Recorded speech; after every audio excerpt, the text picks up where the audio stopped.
Hello, in this video I'm gonna explain how to boot from a USB drive on LENOVO Legion. To do so, you need to plug in the drive first. The drive has to be bootable, of course. And now we need to shut down the laptop. I'm gonna make sure it's fully off.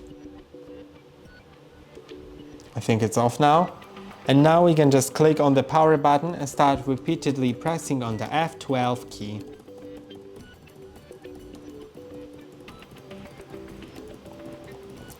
Now we have gotten to the boot menu, and now you can select the USB device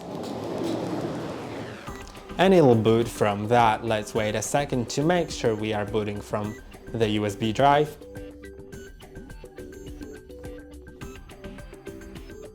And yes, we have booted into the Windows 11 setup which I have on the drive. I'm just gonna close it. And that's all for today. Don't forget to like and subscribe. See you next time.